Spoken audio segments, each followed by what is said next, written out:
Ok, então a gente falou lá em sala de aula sobre circuitos de corrente contínua, tá? E era sobre a questão da condução.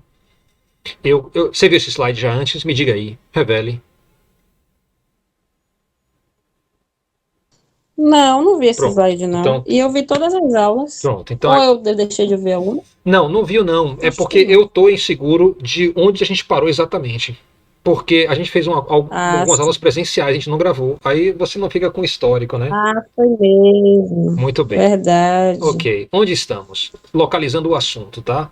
Então, de forma assim bem concreta, a gente fez aqui esse miolo aqui, ó. Esse miolo é eletrostática, tá? Que chama, a gente fala assim, o domínio da carga parada. Se uma carga está parada, ela já nasceu com o campo elétrico, ok? E você tem a carga campo, ok? Quando a gente fala aqui a carga, a gente quer dizer a carga campo elétrico, é uma única coisa, isso é parte da eletrostática. E essa carga em específica está parada. Em um condutor, tá? A gente viu que eletrostática quer dizer o quê? Que quando você bota as cargas no condutor, elas vão parar na superfície, então carga na superfície do condutor, e em particular, elas ficam paradas exatamente quando o campo elétrico dentro do maciço do condutor ele é identicamente nulo. Ou seja, a carga vai para lá, vai para cá, vai para lá, até zerar o campo dentro do pedaço de metal. Okay? Isso é a condição eletrostática. Muito bem. A gente viu também, aqui que a gente viu campo elétrico, potencial elétrico, campo de Coulomb, campo de placa paralela, tudo isso a gente viu. Ok? E aí, aqui, ó, o assunto de capacitância. Capacitância é um assunto interessante, que ele tem um pezinho na eletrostática, mas ele tem o corpo dele dentro de um universo maior e a pontinha dentro de um universo maior ainda. Quais são esses dois universos? É o universo que a gente fala da carga, esse primeiro aqui, então, no meio, carga parada. O próximo círculo é a carga com velocidade constante. Você vê se a carga tem velocidade constante, inclusive ela pode ter, por exemplo, como um subcaso, a situação onde eu tenho velocidade zero. Então, zero ainda é uma velocidade constante, né? Então, está dentro desse domínio maior, que é o domínio da corrente estacionária. É o que a gente vai começar a estudar agora. Você pode pensar assim, a carga campo elétrico com velocidade constante. Onde é que isso ocorre? Primeiro, ocorre em circuitos resistivos simples. Então, você tem uma pilha, você tem uma lâmpada, tudo conectado com fio. Quando você liga, não tem corrente, a corrente aumenta de velocidade até chegar a um valor constante e aí fica. Esse aumento de velocidade acontece tão rápido que você nem percebe. É muito, muito rápido. Então a gente fala que essencialmente o circuito resistivo é um circuito onde a corrente tem velocidade constante, a corrente elétrica, o movimento das cargas. Essa corrente elétrica, tá, é dita então estacionária. Um caso também que você tem que ficar alerta é quando a gente fala assim, a corrente é estacionária. Você fala, que maluquice é essa? Corrente, que a gente pensa, corrente é um rio, por exemplo, tem água, né? Tem corrente de água, aquele fluxo de água. Se alguém falar falando corrente estacionária, você pensa o que em um rio? Um rio parado, O que quer dizer que o com a água rio. parada. Não, aí que tá. Imagine pra gente, quer dizer o seguinte: que o rio tem uma velocidade sempre constante e também que esse rio não está andando para um lado nem para o outro. Entendeu? Não está balançando, por exemplo. Então, quando a gente pensa em corrente estacionária, está pensando em duas coisas. Primeiro, a velocidade é constante. Segundo, o fio não balança. Se o fio balançar, já não é mais uma corrente estacionária. Ok? Então, essas duas condições satisfeitas, a gente tem a corrente estacionária, velocidade constante. Um exemplo disso é a corrente contínua. Corrente contínua é a que você obtém a partir de uma pilha elétrica, de uma fonte de celular, por exemplo, que se for de corrente contínua, geralmente é diferente da corrente alternada, que é a que você obtém da tomada. Ok? Muito bem. Aí, em torno disso tudo, né, tem um circuito que envolve a resistência e a capacitância. Note então que no centro eu tenho campo elétrico, a gente falou sobre o capacitor. A gente falou então que existe uma camada que é da magnetostática, ok? Então que ela é mais abrangente do que a eletrostática. carga parada no centro eletrostático, carga com velocidade constante magnetostática. E se você permite que tenha qualquer movimento, tenha aceleração assim por diante, você está no eletromagnetismo, e aí vai existir aqui a combinação do circuito que tem resistência e capacitância. Então aqui é o circuito RC. Esse circuito RC ele permite fazer oscilações. Se faz oscilações, você pode construir um rádio, né? Então aí ondas eletromagnéticas. Mais ou menos essa estrutura, a gente vai estar falando então aqui de resistência. Utilizamos modelos para compreender a condução elétrica na matéria. Ok? Aí pergunta, isso é bom ou é mal? Você tem que entender por que eu estou chamando a atenção que a gente utiliza modelos para compreender a condução elétrica na matéria. Porque isso é razoavelmente complexo. Tá? E a gente não tem interesse nessa complexidade. Então o que a gente vai fazer? A gente vai usar modelos para simplificar, né, aspectos que a gente acha interessante para o nosso curso. Mas às vezes você vai explicar um aspecto, você usa um modelo, e você vai explicar outro modelo ou outro aspecto, ele mais se adequa a outro modelo. Então você acaba usando vários modelos. E aí o aluno desavisado vem estudar a condução da matéria, e aí pode até ficar confuso, porque a gente usa vários modelos diferentes para justamente a matéria e como é que ela conduz. Então, fique atenta, por exemplo, eu posso usar aqui um modelo do átomo, aqui à esquerda. O modelo do átomo aí está bem simples, né? Porque ele é o que a gente chama de modelo planetário, ok? Então seria antes de Bohr, por exemplo. Você tem aí um núcleo, que é positivo, e você tem um elétron que fica dando voltas como se fosse um planeta. Isso corresponde à realidade? Não, não corresponde à realidade. A realidade sempre é muito mais complexa. Né? É muito interessante você pensar assim, olha, tem uma história, acho que até eu tenho te contado isso. Tem um elefante que foi dado de presente, né, a 3 príncipes, né, lá da Índia. E esses 3 príncipes nasceram cegos, então eles não enxergavam de jeito nenhum. E aí eles foram então tateando, né, para conhecer o presente. Né? Então um pegou a tromba, né, outro começou a tatear a barriga, e outro foi tatear, pegou o rabo. Né? Então os 3 tiveram impressões totalmente diferentes sobre o elefante. Um achava que ele era longo e flexível, né? Meio gordo assim.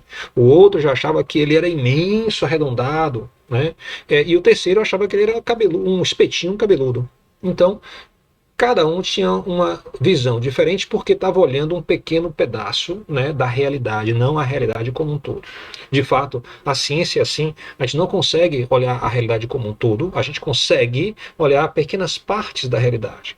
Então, para essas pequenas partes, a gente cria pequenos modelos, e esses modelos vão servir, vão ser suficientes. Tá? Então, uma forma de eu entender o átomo é pensar no modelo planetário, né, para o átomo. Vamos lá. Os modelos na ciência e nas engenharias ajudam a compreender a realidade, mas todo modelo tem limites, ou seja, esse modelinho aí pode chegar uma hora que ele me atrapalhe, eu use outro modelo, ok?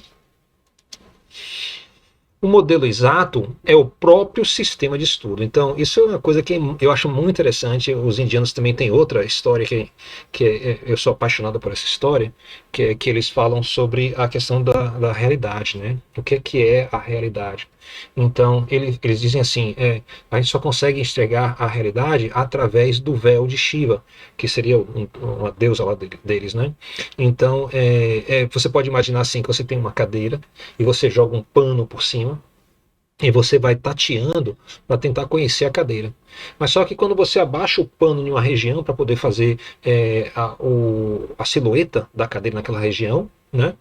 Outro lugar ele fica mais longe da cadeira. Então o pano fica desajeitado e não fica mostrando o contorno da cadeira.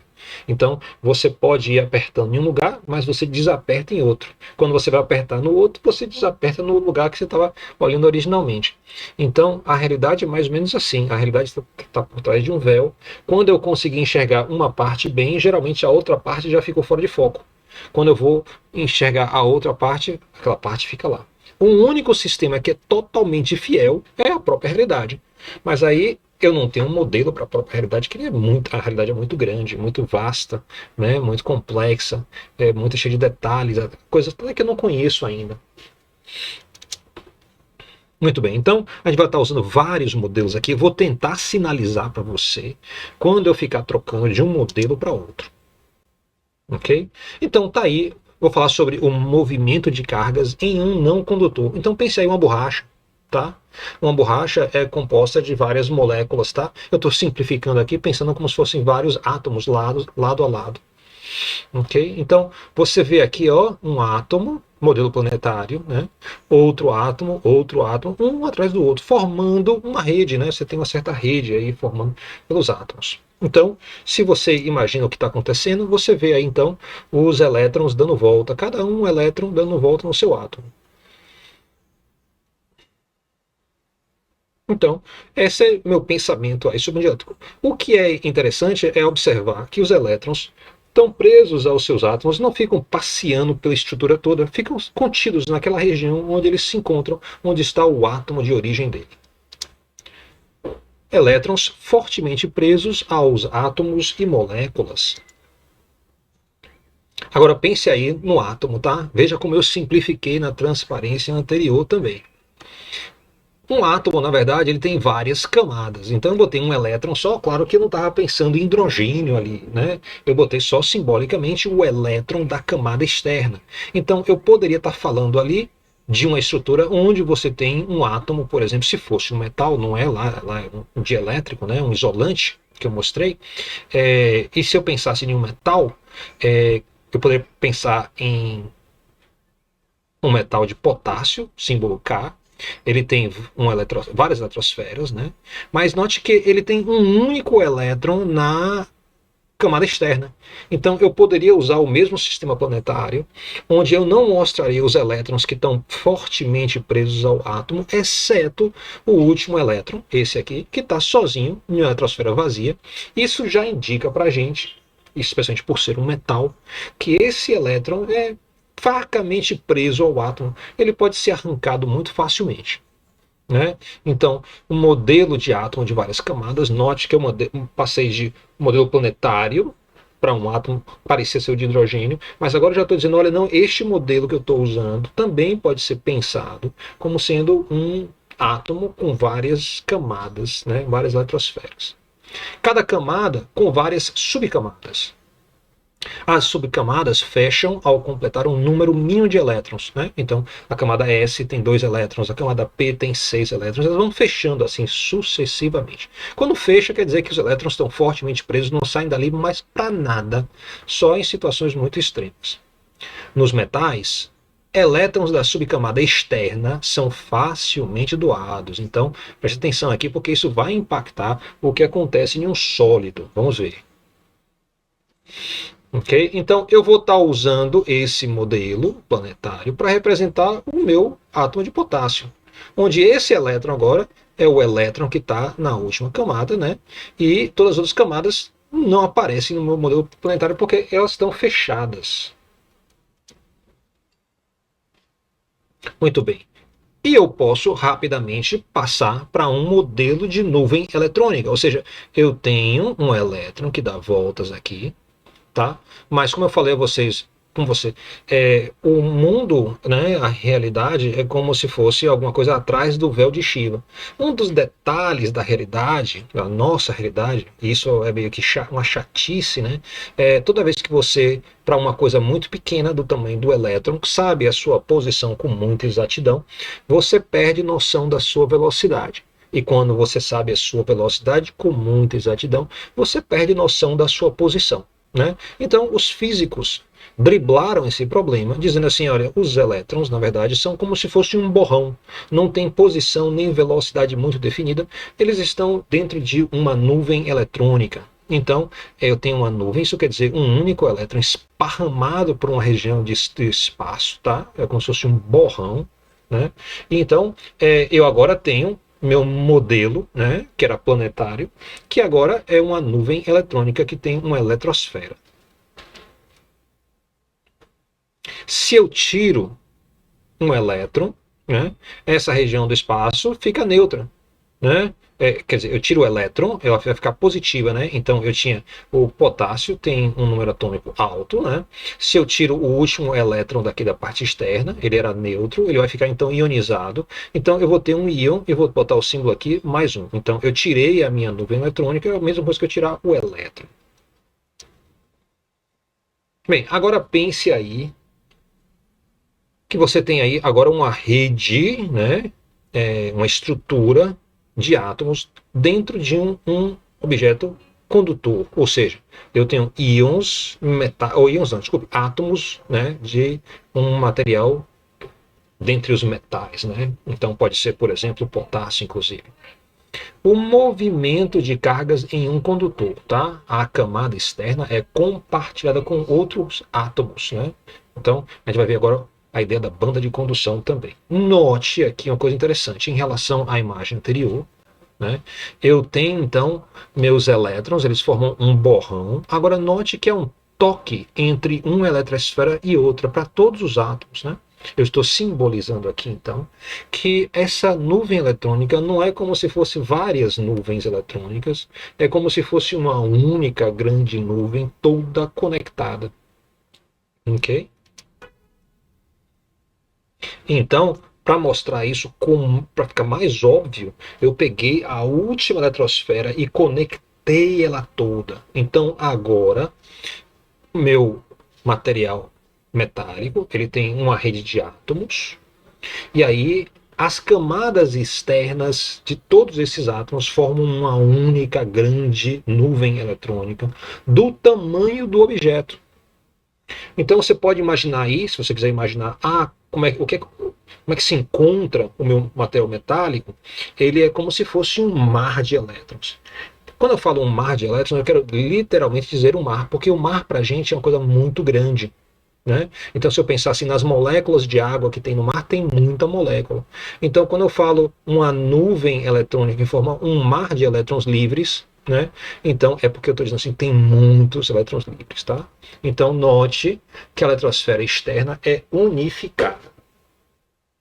Bem, agora eu vou chamar a atenção para um único elétron aqui que eu representei por uma bolinha, para você ver então como é que é o movimento dele. Claro que ele deveria ser um borrão como os outros, e eu estou aqui usando aquela ideia do modelo planetário, onde eu posso considerar um elétron só com seu movimento. Então a gente vai estar olhando um aspecto da realidade. Qual aspecto é esse? Esse elétron vai se movimentar por toda a estrutura. É um dos elétrons da última camada, então ele é fracamente preso. Então ele vai de um para outro, rodando assim. Não só ele, mas todos os elétrons. Então eu foquei em um único elétron. Trata-se de um mar de elétrons e todos os elétrons estão com esse movimento para lá e para cá, que de fato é muito aleatório, ok? Por ser aleatório, tá? Ele é um movimento dito um movimento browniano, ok? Isso é o nome oficial do movimento que não tem nenhum tipo de regra, move para onde quer. Você já viu uma eletrosfera? Note aí que eu botei então uma chuteira metálica aqui à direita. Essa chuteira metálica ela é interessante porque você vê a parte externa dela brilha muito, né? Então você pode imaginar que isso aqui é o mar de elétrons. Eu estou vendo o mar de elétrons. Então eu estou vendo uma única camada. Então a gente fala assim, a gente nunca conseguiu ver um átomo individual. Mas uma camada eletrônica eu consigo ver, porque existem camadas eletrônicas macroscópicas. Por exemplo, essa aí. Então, eu tenho uma chuteira feita de vários átomos de metal. Aqui no caso é ouro, tá? E os elétrons da camada externa são fracamente presos aos seus sítios atômicos, então eles se movimentam por toda a chuteira de forma meio que aleatória. Então o que eu estou olhando aí, eu estou vendo é uma eletrosfera, ok? E por isso, se você conseguisse ver o átomo, você espera que a camada externa pareça metálica. Né? A gente nunca conseguiu, não vai conseguir, tem série de problemas. Aí aquele problema, inclusive, de não conseguir saber a posição e a velocidade, mas um fato é que ela teria que ter um aspecto metálico. Então, uma eletrosfera em formato de chuteira. Muito bem. O movimento de cargas em um condutor. Agora eu vou falar sobre o buraco de elétrons. Então, eu vou imaginar o seguinte, que eu tenho aí uma estrutura que é neutra. Eu tenho igual números de positivos e de negativos. Não tem excesso de lugar nenhum. Novamente, eu vou chamar a atenção para um único elétron, o elétron que está aqui no cantinho esquerdo, superior. Eu vou fazer o seguinte, eu vou sacar ele da estrutura, eu vou tirar, através de um processo de atrito, por exemplo. Então eu tiro ele. Se eu tirar ele, note o que acontece. Tem todo um movimento, né, em consequência disso. Isso foi muito interessante, porque é o seguinte, observe, tá aí o elétron, tá? Na hora que eu sacar ele da estrutura, o lugar onde ele estava vai ficar positivo. Se o lugar que ele estava fica positivo, tá? Então isso quer dizer que esse lugar positivo pode puxar o elétron do vizinho. Então ele vai roubar o elétron. Se ele rouba o elétron, o positivo então muda de lugar. Né? E aí, como esse novo sítio é positivo, ele pode roubar o próximo elétron. E aí você tem uma visão, né, de uma coisa que é muito interessante. Quando eu puxo o elétron para a esquerda, né, parece, né, que tem uma carga positiva andando para a direita. Quer ver? Repare.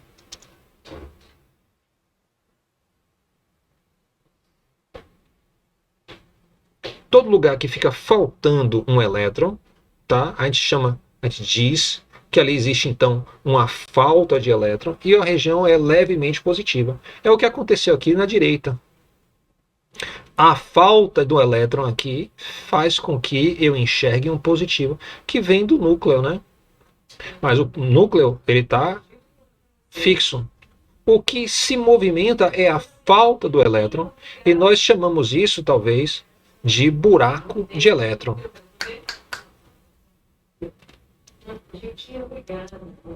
Ok? É isso que chamamos de uma corrente para a direita. Ou seja, quando eu tenho elétrons indo para a esquerda, buracos de elétrons se movimentam no sentido contrário, ou seja, para a direita. A gente agora está explicando isso com detalhe, mas para a gente vai dizer da agora em diante que eu vou sempre considerar correntes como sendo um fluxo de cargas positivas, um fluxo de buracos de elétron.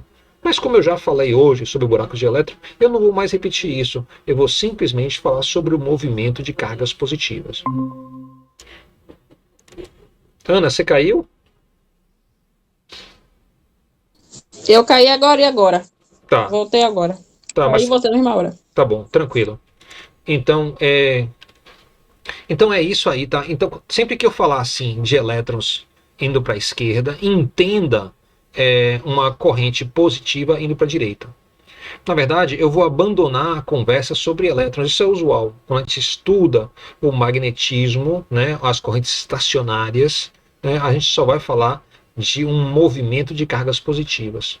Não tem nenhum conflito nisso. Na verdade, tem somente 2 ou 3 experimentos onde você consegue dizer o sinal da carga que se movimenta. Ademais, as duas situações são totalmente intercambiáveis. E aí a gente vai preferir, então, por convenção, que a corrente é composta de cargas positivas. Então, pense positivo, tá?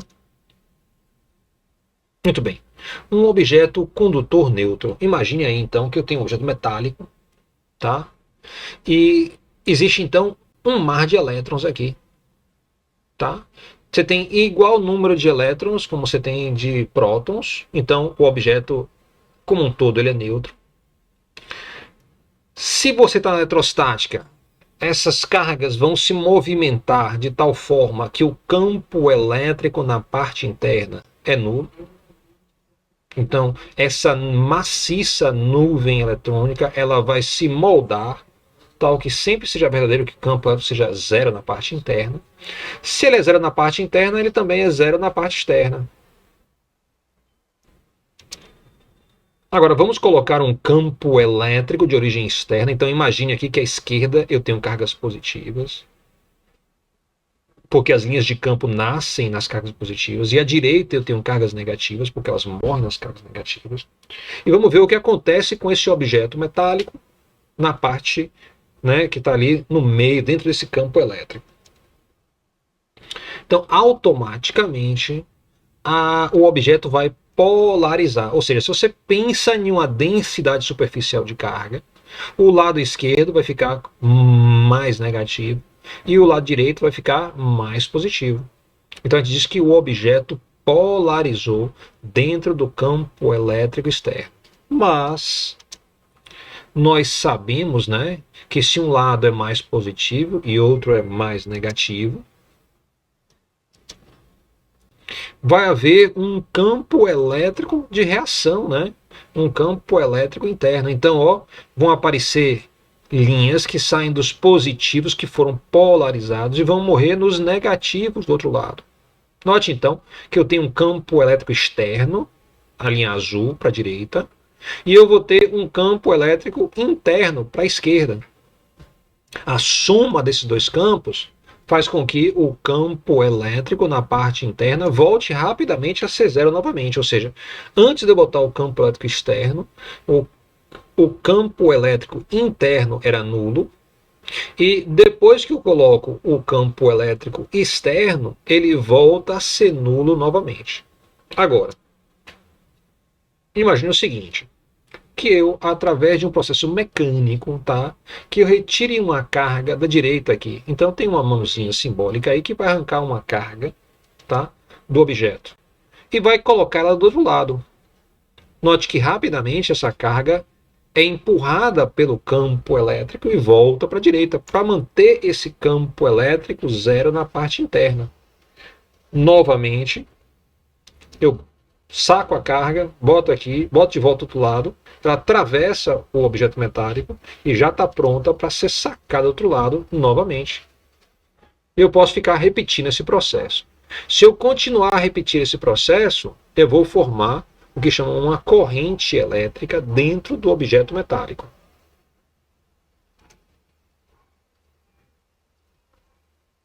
Então, eu posso repetir isso aí muitas vezes. Enquanto a carga atravessa o objeto, o campo elétrico dentro do objeto é diferente de zero. Então, conforme ela vai atravessando, você não está mais na eletrostática. Se você não está na eletrostática, o campo elétrico interno ele é diferente de zero. Nesse caso, a gente chama essa mãozinha que está realizando o trabalho de pegar a carga de um lado e levar para o outro, a gente chama ela de força eletromotriz. Então é a força que faz com que haja o movimento das cargas. Então a gente diz aí força eletromotriz. Geralmente a gente não faz isso com a mãozinha, a gente faz com um processo químico. Ou então a gente faz com uma roda d'água, por exemplo. Ou então até uma manivela que a gente consiga girar e você tenha fios e ímãs, você consegue fazer então um excesso de cargas, tal que você consegue fazer esse movimento. É só você tirar de um lado e botar do outro. Por qualquer meio. A carga que entra no objeto não é a carga que sai, pois há um mar de cargas. Então, como eu falei para você, a gente vai usar vários modelos, um sobre o outro, sobre o outro, sobre o outro, para a gente então ver aspectos da realidade. Quando você enxerga a realidade como um todo, isso é bem mais complexo. Então, embora essa mãozinha foi para um lado e tirou uma carga, e eu mostrei ela sendo colocada do outro lado, e ela atravessa o objeto, não é bem isso que acontece. Porque seria como, por exemplo, se eu tivesse uma avenida aí do Carnaval e tivesse aí o navio pirata do Baiana System atravessando, né? E aí você falasse assim, olha, eu vou pegar uma pessoa que está na frente do trio e vou tirar e botar atrás. Para facilitar com que o trio E o senhor ande. gosta de Baiana System? Você falou um exemplo bom. Aí não tem, navio pirata não tem jeito. Então ele vai andando assim, na frente, então tem muita gente, o pessoal tira uma pessoa lá da frente e bota lá para trás. Se você pode ficar repetindo isso, e aí o barco pirata vai descendo a avenida. Só que o que acontece não é bem isso que acontece, né? Você vai empurrando eles aos poucos, as pessoas aos poucos, e as pessoas vão movimentando, saindo da frente e indo para trás. Então, quando você fala assim, eu tiro uma pessoa da frente e boto atrás, não é bem isso que acontece. Ela não é ela que passa, porque tem muitas pessoas. Você tira uma pessoa que empurra outra, que empurra outra, que empurra outra, que empurra outra, que então aparece uma pessoa lá atrás. Mesma coisa com essas cargas. Quando eu boto uma carga de um lado, e eu estou mostrando simbolicamente que ela atravessa esse objeto, não é bem isso que acontece. Eu boto uma carga de um lado, ali um mar de elétrons, então um empurra o outro, empurra o outro, empurra o outro. O fato é que vai ficar, então, uma carga lá na direita no final. E lembre que tudo isso é uma nuvem eletrônica e ainda tem o aspecto estatístico da nuvem, né? A nuvem ela é mais densa, menos densa. Bem, dentro do objeto é um zigue-zague, lembre, é esse movimento browniano. Ok? O fato é que a carga atravessa o volume do objeto, né? Então, de um jeito ou de outro, tá? Leia o livro. Aí eu boto essa mensagem aí, porque isso que eu estou falando é muito rico, né? E às vezes é muito detalhado, e se você tiver o apoio de uma leitura, isso organiza muito mais na cabeça o que é que está acontecendo. Então recomendo muito a leitura, inclusive do livro Young and Friedman, né? Essa parte aí não tem muito cálculo, ela é muito fácil de estar seguindo. Ou pode ser no Hewitt também. Muito bem. O objeto condutor neutro, né, em um campo elétrico externo. Está aí o meu objeto condutor neutro num campo elétrico externo totalmente polarizado aqui. Né? As cargas vão se movimentar para restabelecer o campo elétrico nulo no interior dos condutores. Tá? Isso sempre vai acontecer. Então agora eu modifico o meu objeto, eu puxo, estico ele. Agora virou um fio, né? E aí eu tenho esse campo elétrico atravessando esse fio. Se eu boto então um excesso de positivos à esquerda, um excesso de negativos à direita, né? Ele é justamente essa concentração que deu origem a esse campo elétrico em azul aí, tá? Então, se concentrar de lado positivos e negativos, vai haver esse campo elétrico. Então, eu posso agora examinar o que acontece com uma carga que está aqui dentro. Tá? Então, essa carga ela vai ser empurrada para a direita, porque ela é uma carga positiva, que está dentro de um campo elétrico. Então, ela sofre uma força para a direita, na direção do campo elétrico. E ela vai ser empurrada. Como eu tenho uma nuvem eletrônica, né, e esse movimento é aquele movimento lento, né, a gente consegue interpretar isso como se fosse, então, uma certa resistência ao movimento. A gente diz que existe uma força de resistência. A força de resistência é justamente essa tentativa de atravessar a multidão. Isso lembra totalmente o carnaval. Quando você decide assim, eu estou no carnaval, eu quero sair daqui e ir para lá. Pô, se eu vou empurrar bastante e vou andar rápido, você não consegue. Você tenta empurrar, vai bater em uma pessoa, outra. Você anda a uma velocidade constante devido às múltiplas colisões que você vai sofrendo. Então você sofre essas colisões, o que vai dar a você uma velocidade de deriva. Então a gente bota um Dzinho aí, pode ser também de velocidade de arraste, tá? A mesma coisa acontece com um paraquedista. Quando um paraquedista pula de um avião, a aceleração da gravidade começa então a aumentar a velocidade dessa pessoa 10 metros por segundo a cada segundo. Né? Mas o que acontece? Conforme vai aumentando a velocidade, essa pessoa sente como se fosse um vento, né? Soprando ela para cima. Esse é justamente o impacto dele, né, com esse gás que está ali estacionário. Mas ele tem velocidade. Na perspectiva dele, ele acha que tem um vento passando, né, o que vai fazer com que haja uma força de resistência. Rapidamente, o paraquedista então vai ter o que chama velocidade terminal. Então ele cai a uma velocidade constante, que depende muito da área dele, por isso que ele esparrama, assim, ele abre os braços, abre as pernas assim, para ter uma maior área. Né? E aí ele vai a uma velocidade constante alta, até o momento onde ele abre o paraquedas, então ele aumenta a seção transversal dele, né? Então antes ele era só o corpo dele, agora é o tamanho de um paraquedas inteiro, né? Então isso vai fazer com que a velocidade terminal seja bem menor e ele consiga aterrissar com segurança. Então a mesma coisa acontece aqui, essa carga está sendo empurrada para a direita, encontra resistência, então ela tem uma velocidade de deriva, eu coloquei aqui simbolicamente aqui essa carga. Mas não é só esta carga, lembre que tem carga pra caramba, né? Então numa corrente elétrica eu tenho várias cargas que estão se movimentando para a direita. Eu botei aí uma seta de igual tamanho em cada uma das cargas. Isto também é simbólico, não se esqueça. Por que é simbólico? porque eu tenho aí um mar de elétrons que se movimenta de forma aleatória. Eu estou dizendo que uma pequena parte desses elétrons estão se movimentando de forma consistente para a direita, alguns com mais velocidade, alguns com menos velocidade, que eu posso representar então como uma velocidade média constante. Ok? Isso dá condição para a gente definir o que chama a intensidade de corrente elétrica.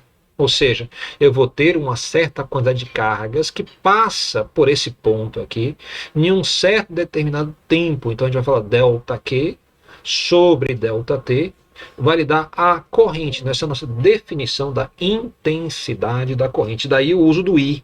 Tá? Por que eu uso corrente não é C? É porque a gente fala sobre a intensidade da corrente. Muito bem, se eu olho a unidade da corrente, vai ser a unidade de carga pela unidade de tempo.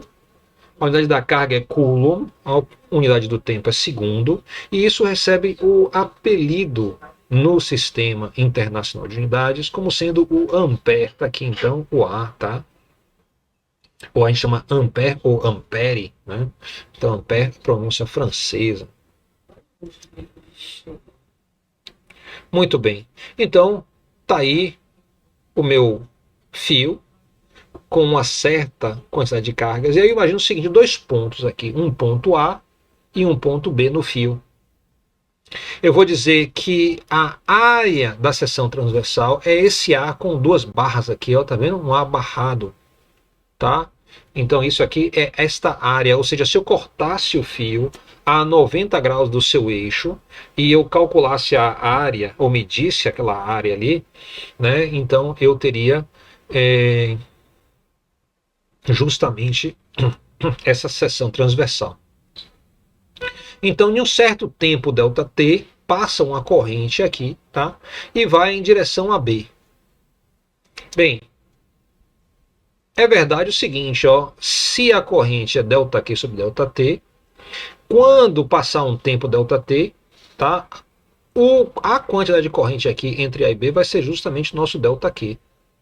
Então, é verdade que o comprimento aqui entre A e B tem que ser a velocidade deriva vezes o tempo ΔT. Ok? Então, aí é uma equação da cinemática. Diz que distância é igual a velocidade vezes tempo, se a velocidade for constante. Então, é o que eu tenho aqui.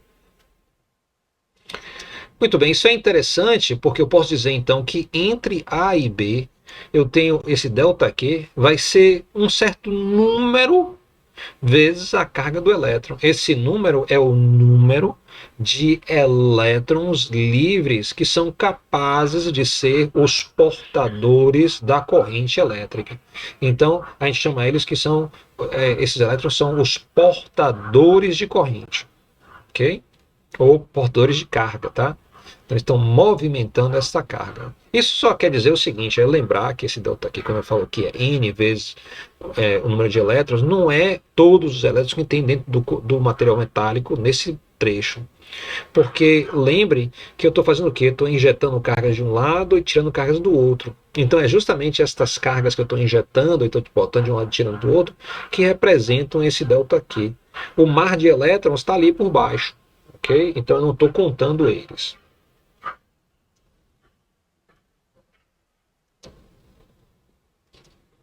Bem, opa, deixa eu fazer um concertinho aqui.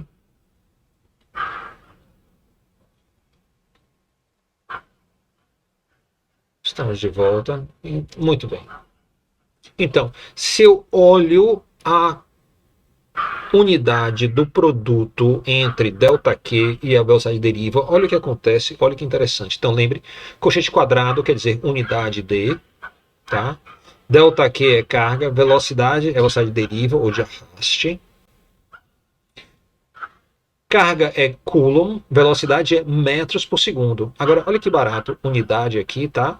Você pode, então, se só tem multiplicação e divisão, e multiplicação e divisão de unidades é comutativo, então eu posso mudar a ordem aí e falar coulomb por segundo vezes metro. Agora, coulomb por segundo, a gente falou que é o quê? É a nossa corrente elétrica aí. E M é um comprimento. Então, a gente vê o seguinte, que a unidade de carga ΔQ sobre a velocidade de deriva é exatamente igual à unidade de corrente vezes comprimento. Então, isso é base para a nossa argumentação. Seguinte, ó, deve ser verdade que a quantidade de carga entre A e B multiplicada pela velocidade de deriva é igual à intensidade de corrente multiplicada pela distância entre A e B.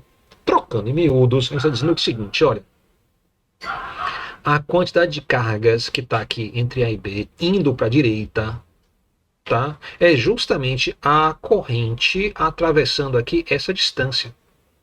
Você vê que até fica fluido aí quando a gente fala, né? Mas está dizendo a quantidade de carga que está indo para a direita com uma certa velocidade constante é justamente a minha corrente que atravessa uma certa distância. Então, a gente pode agora estabelecer a igualdade e isso permite a gente fazer uma coisa interessante. Eu vou isolar a velocidade de deriva. Se eu faço isso, eu tenho que a velocidade de deriva vai ser igual a I ΔL sobre ΔQ, mas o ΔQ já está aqui, ó. A gente vai fazer uma série de substituições aqui, só para simplificar, a gente está usando isso daqui a pouco. ΔQ vai ser N vezes a carga de um elétron, então eu posso, ó, substituir o ΔQ por N vezes a carga de um elétron, e eu posso trocar isso aí pelo seguinte, ó, o volume, tá? Do prisma, tá? É igual, então, o volume no prisma cilíndrico é igual a base vezes a altura. Então, eu tenho esse volume aqui, é justamente essa base vezes essa altura aqui. Então, eu fiz o quê? No lugar que eu tinha o ΔL, então, o ΔL vai ser o V sobre o A. Então, eu coloquei no lugar do ΔL, eu botei o V dividido por A aqui embaixo. Ora, a gente pode rearrumar isso, onde a gente coloca o V no denominador do denominador e escreve assim, ó. Isso permite então dizer que a velocidade de deriva é a corrente, dividida pela seção transversal, vezes um Nzinho pequeno, que é o número de portadores de carga por unidade de volume, vai ser esse N pequeno aqui, e aí ele fica dessa forma aqui, bem reduzido. Por que a gente fez isso? É porque permite a gente, pelo menos uma vez em nossa vida, calcular a velocidade de deriva para uma situação real. Eu vou precisar da corrente, da seção transversal. Esse N aqui é interessante. O N pequeno, que é o número de portadores de cargas por unidade de volume, tem em livros, né, de referência da química e da física. Então, se você for para os famosos handbooks aí da química e da física, ou da físico-química, você vai encontrar tabelas onde você tem esse N pequeno para ouro, para cobre, para qualquer metal que você queira, ou qualquer liga metálica. Ok? Então, você agora consegue, tá, fazer isso até em um laboratório, porque você teria aqui I é a corrente, dá para medir com o perímetro, seção transversal do fio, você pode pegar o diâmetro do fio com um paquímetro. A partir do paquímetro você calcula a área. Esse Ezinho é a carga do elétron, você tem 1,6 vezes 10 a menos 19. E o N minúsculo você pega a partir de um dos handbooks, a depender do material do fio. Por exemplo, pode ser cobre, ouro, assim por diante.